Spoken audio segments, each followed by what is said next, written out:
Hi everyone, it's me again, and this time I'm here with something completely different, has nothing to do with biker mice racing from Mars. Instead, we have King's Quest, fantasy storytelling, text parser, adventure game extraordinaire, and oops, I just had Graham step into the river and he died.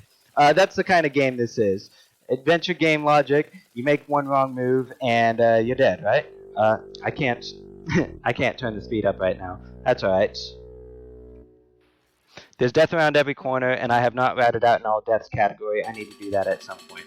Anyways, time starts on first movement of King Graham, which is convenient because that gives me time to turn the game speed all the way up before I move. So let's go. In 3, 2, 1, go. Okay, so King Graham, Sir Graham, he's not a king yet, is on a quest to get the 3 legendary treasures of Daventry. And he's kind of in an open sandbox world where he's just finding treasures and getting into various fairy tales. Sorry, that's not what I need to do. I'm doing the 100% category, which if you see in the upper part of the screen, you can see the score 23 of 158. Well, whoa, I pressed the duck button. Safety save. 100% means beat the game with all 158 points, which means you need to find every task that the game expects you to do, various hidden treasures, and have the optimal solutions to several puzzles. Safety save here because the witch's house is uh-oh. Get cheese. Get note. Read it. Okay, the witch, did you ever read Hansel and Gretel? Well, you shove her into her own cooking pot in order to get out. You get points that way.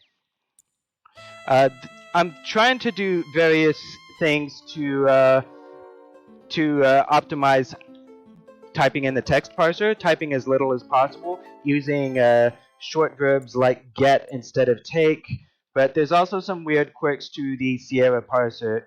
This is not the correct way. This is the correct way. Various quirks with the Sierra parser, like look and stump, get pouch. You can type open it to refer to the last noun that you used, and then you can then type the next noun afterward to make it ignore the first one. You know, stuff like that. Get and pail instead of get and bucket. Cut the rope, and then things like get pail, fill it, dive. So the first legendary treasure that Graham is looking for happens to be here, guarded by a dragon. It's a mirror that gives you various visions, helpful for seeing the future and whatnot, or signs of danger. You'll hear the tune, that little tune which says you got one of the legendary treasures. Congratulations. And I did it by tossing water in a dragon's face. Graham is clever, or dragons are weak, one of those.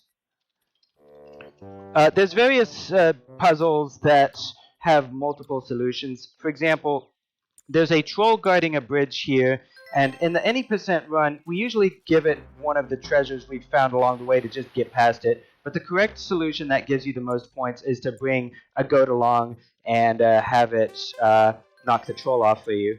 Oh, and this guy is based on Rumpelstiltskin, but you have to type his name backwards, which is better than the original game, because the original game had this brutal reverse substitution cipher for Rumpelstiltskin's name again, and your only clue was sometimes it's wise to think backwards, and that's in the witch's house. I don't know.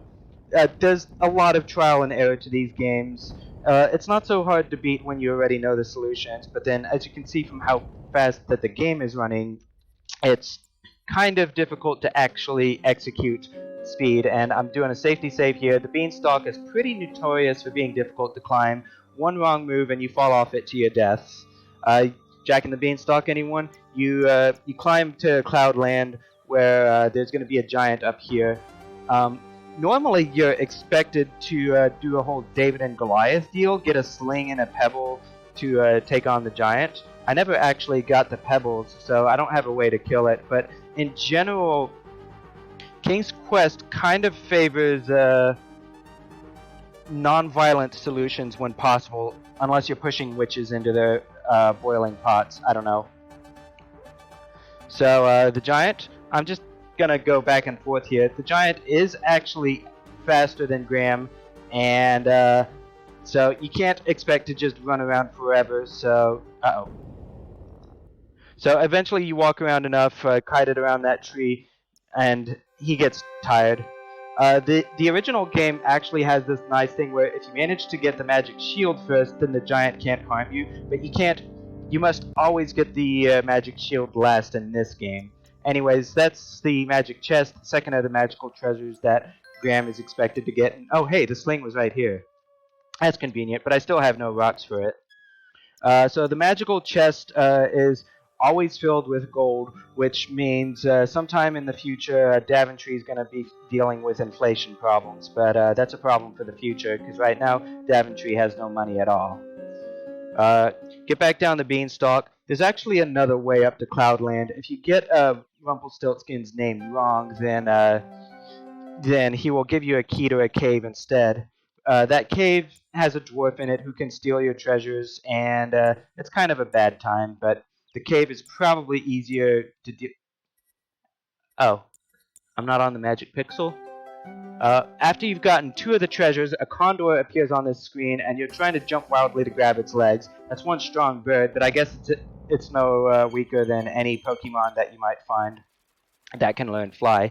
Oh, after you land, be sure to get this mushroom. If you do not get that mushroom, you soft lock the game. There's going to be a rat in the way here, and any percent we give it a treasure to get past it, but the correct solution is to give it a cheese.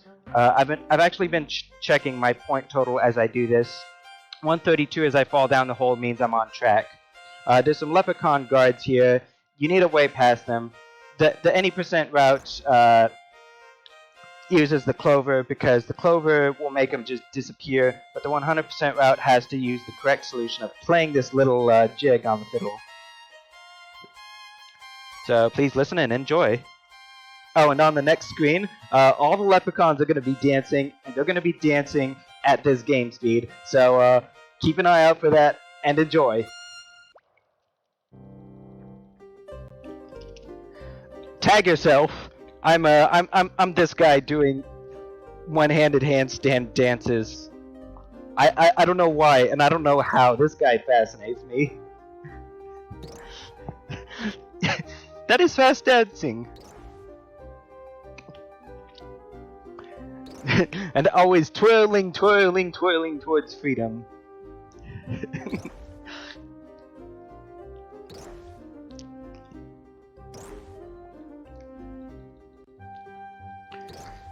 Finally, I can move, get the magical shield which protects the bearer from all harm, but is then never used again. I guess that would make future games too easy or something. Eat the mushroom to shrink and get out. Alice in Wonderland, anyone? I have all 3 treasures now, but I actually forgot to get a pebble for my sling, so I'll go ahead and swing by here to get it.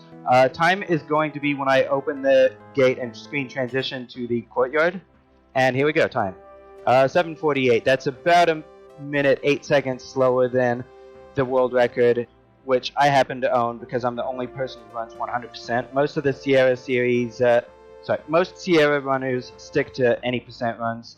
I'm one of the few that likes to 100% most of the games. Anyways, Graham brings back all 3 treasures. The king dies, even though I was only gone for 8 minutes, and now Graham's king. The end. Thanks for having me, everyone. I'll be back Sunday night with another DOS game, but for now, enjoy POW Prisoners of War by Rotorstorm 331. Stick around, and please donate to feed the kids.